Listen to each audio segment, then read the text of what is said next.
بسم الله الرحمن الرحيم. الرحمن علم القرآن، خلق الإنسان علمه البيان. الشمس والقمر بحسبان، والنجم والشجر يسجدان. والسماء رفعها ووضع الميزان، ألا تطغوا في الميزان وأقيموا الوزن بالقسط ولا تخسروا الميزان. والأرض وضعها للأنام، فيها فاكهة والنخل ذات الأكمام، والحب ذو العصف والريحان.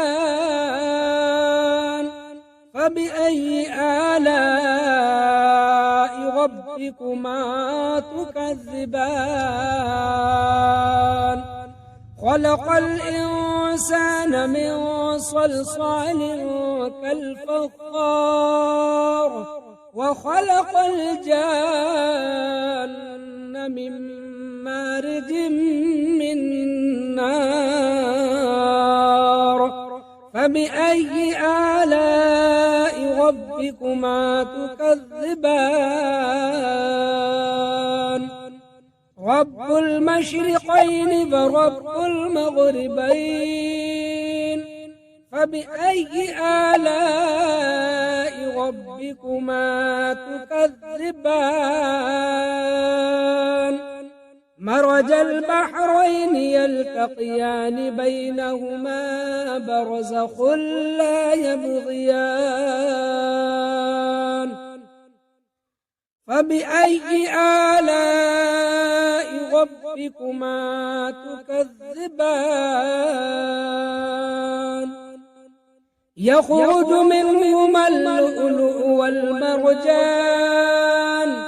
فبأي آلاء ربكما تكذبان؟ وله الجوار المنشآت في البحر كالأعلام، فبأي آلاء ربكما تكذبان؟ كل من عليها فان، ويبقى وجه ربك ذو الجلال والإكرام. فبأي آلاء ربكما تكذبان؟ يسأله من في السماوات والأرض، كل يوم هو في شأن. فبأي آلاء ربكما تكذبان؟ سنفرغ لكم أيها الثقلان، فبأي آلاء ربكما تكذبان؟ يا معشر الجن والإنس إن استطعتم أن تنفذوا من أقطار السماوات والأرض، فانفذوا لا تنفذون إلا بسلطان. فبأي آلاء ربكما تكذبان؟ يرسل عليكما شواظ من نار ونحاس فلا تنتصران. فبأي آلاء ربكما تكذبان؟ فإذا انشقت السماء فكانت وردة كالدهان. فبأي آلاء ربكما تكذبان؟ فيومئذ لا يسأل عن ذنبه إنس ولا جان فبأي آلاء ربكما تكذبان يعرف المجرمون بسيماهم فيؤخذ بالنواصي والأقدام فبأي آلاء ربكما تكذبان هذه جهنم التي يكذب بها المجرمون يطوفون بينها وبين حميم آن فبأي آلاء ربكما تكذبان ولمن خاف مقام ربه جنتان فبأي آلاء ربكما تكذبان ذواتا أفنان فبأي آلاء ربكما تكذبان فيهما عينان تجريان فبأي آلاء ربكما تكذبان فيهما من كل فاكهة زوجان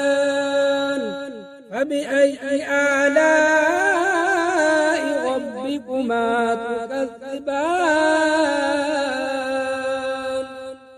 متكئين على فرش بطائنها من استبرق وجنى الجنتين دان فبأي آلاء ربكما تكذبان فيهن قاصرات الطرف لم يطمثهن إنس قبلهم ولا جان فبأي آلاء ربكما تكذبان كأنهن الياقوت والمرجان فبأي آلاء ربكما تكذبان هل جزاء الإحسان إلا الإحسان فبأي آلاء ربكما تكذبان ومن دونهما جنتان فبأي آلاء ربكما تكذبان مدغامتان فبأي آلاء ربكما تكذبان فيهما عينان ضاختان فبأي آلاء ربكما تكذبان فيهما فاكهة ونخل ورمان فبأي آلاء ربكما تكذبان فيهن خيرات حسان فبأي آلاء ربكما تكذبان حور مقصورات في الخيام فبأي آلاء ربكما تكذبان لم يطمثهن إنس قبلهم ولا جان فبأي آلاء ربكما تكذبان متكئين على رفرف خضر وعبقري حسان فبأي آلاء ربكما تكذبان تبارك اسم ربك ذي الجلال والإكرام أعوذ بالله من الشيطان الرجيم بسم الله الرحمن الرحيم ياسين والقرآن الحكيم إنك لمن المرسلين على صراط مستقيم تنزيل العزيز الرحيم لتنذر قوما ما أنذر آباؤهم فهم غافلون لقد حق القول على أكثرهم فهم لا يؤمنون إنا جعلنا في أعناقهم أغلالا فهي إلى الأذقان فهم مقمحون وجعلنا من بين أيديهم سدا ومن خلفهم سدا فأغشيناهم فهم لا يبصرون وسواء عليهم أأنذرتهم أم لم تنذرهم لا يؤمنون إنما تنذر من اتبع الذكر فخشي الرحمن بالغيب فبشره بمغفرة وأجر كريم إنا نحن نحيي الموتى ونكتب ما قدموا وآثارهم وكل شيء أحصيناه في إمام مبين واضرب لهم مثلا أصحاب القرية إذ جاءها المرسلون إذ أرسلنا إليهم اثنين فكذبوهما فعززنا بثالث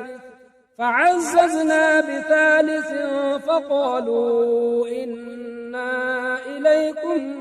مرسلون قالوا ما أنتم إلا بشر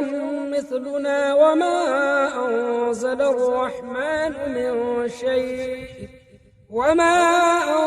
الرحمن من شيء إن أنتم إلا تكذبون قالوا ربنا يعلم إنا إليكم لمرسلون وما علينا إلا البلاغ المبين قالوا إنا تطيرنا بكم لئن لم تنتهوا لنرجمنكم وليمسنكم منا عذاب أليم قالوا طائركم معكم أئن ذكرتم بل أنتم قوم مسرفون وجاء من أقصى المدينة رجل يسعى قال يا قوم اتبعوا المرسلين اتبعوا من لا يسألكم أجرا وهم مهتدون وما لي لا أعبد الذي فطرني وإليه ترجعون أأتخذ من دونه آلهة إن يردني الرحمن بضر لا تغن عني شفاعتهم شيئا ولا ينقذون إني إذا لفي ضلال مبين إني آمنت بربكم فاسمعون قيل ادخل الجنة قال يا ليت قومي يعلمون بما غفر لي ربي وجعلني من المكرمين وما أنزلنا على قومه من بعده من جند من السماء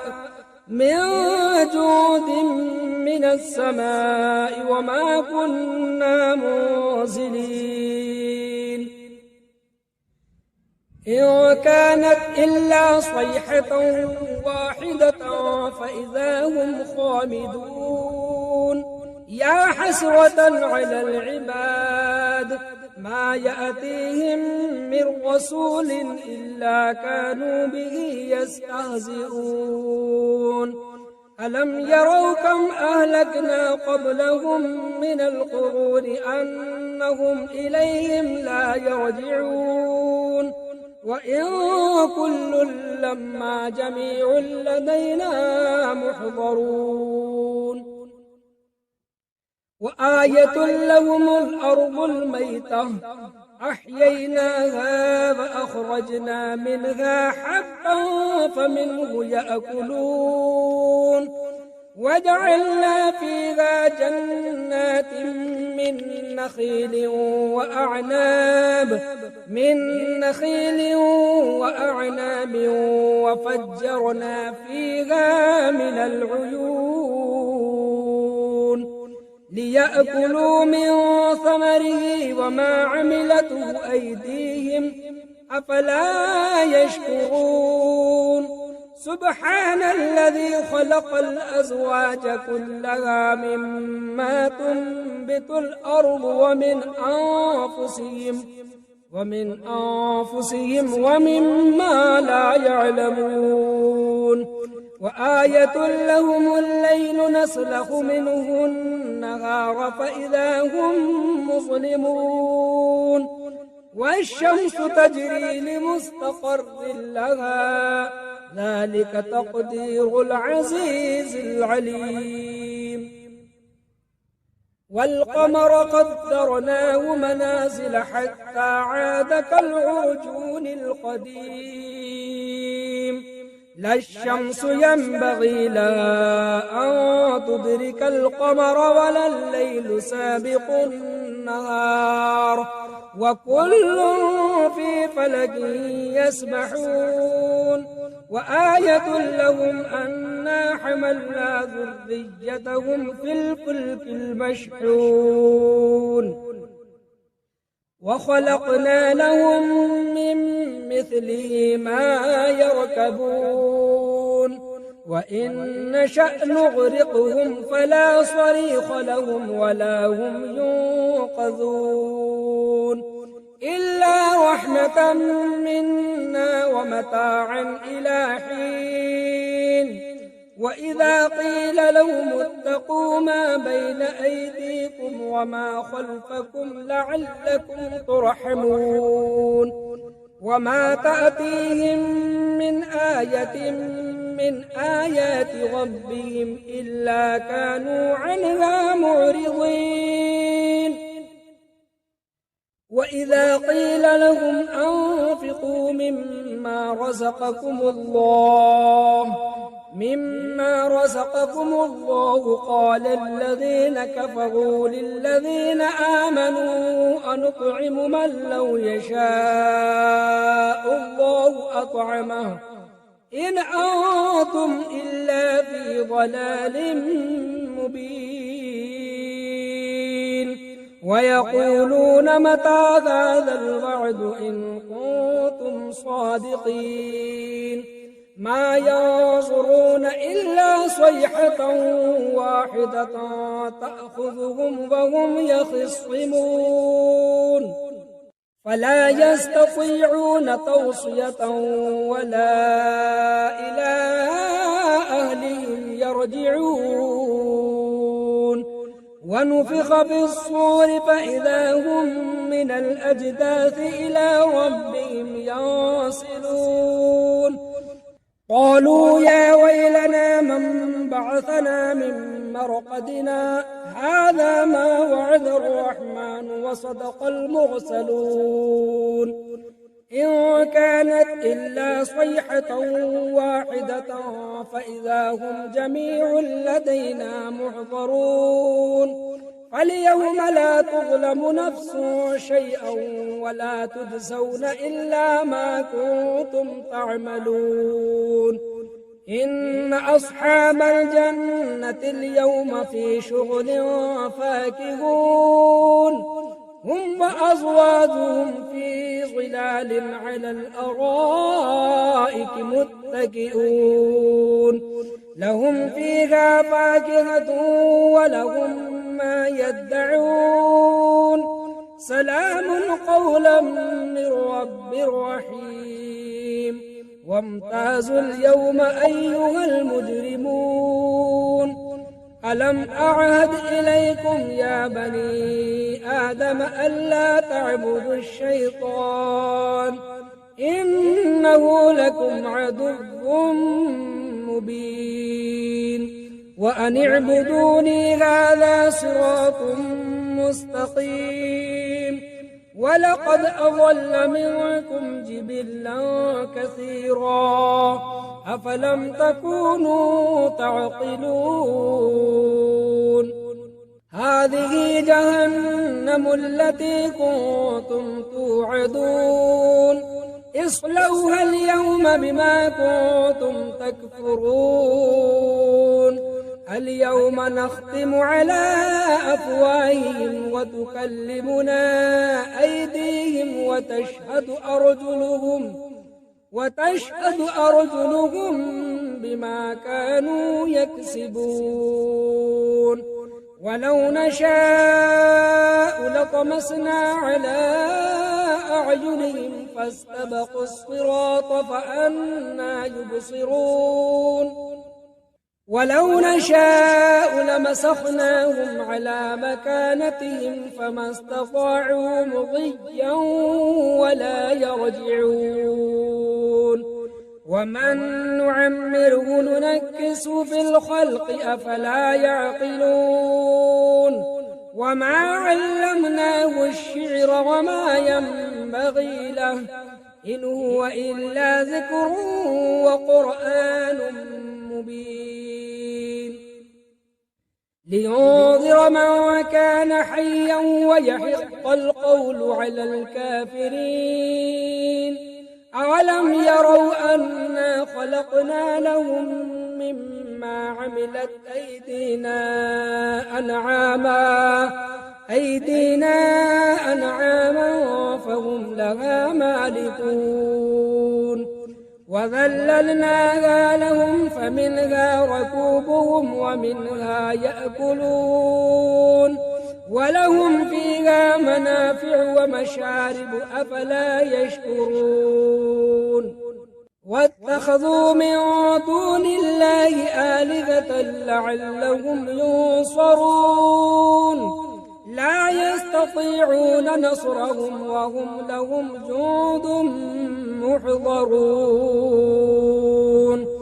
فلا يحزنك قولهم إنا نعلم ما يسرون وما يعلنون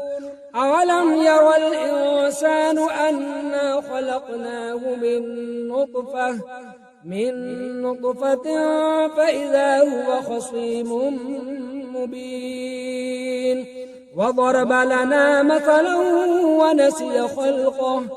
قال من يحيي العظام وهي رميم قل يحييها الذي أنشأها أول مرة وهو بكل خلق عليم الذي جعل لكم من الشجر الأخضر نارا فإذا أنتم منه توقدون أوليس الذي خلق السماوات والأرض بقادر على أن يخلق مثلهم بلى وهو الخلاق العليم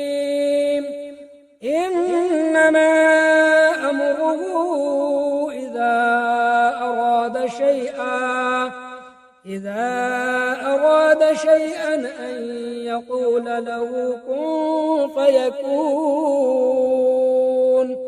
فسبحان الذي بيده ملكوت كل شيء وإليه ترجعون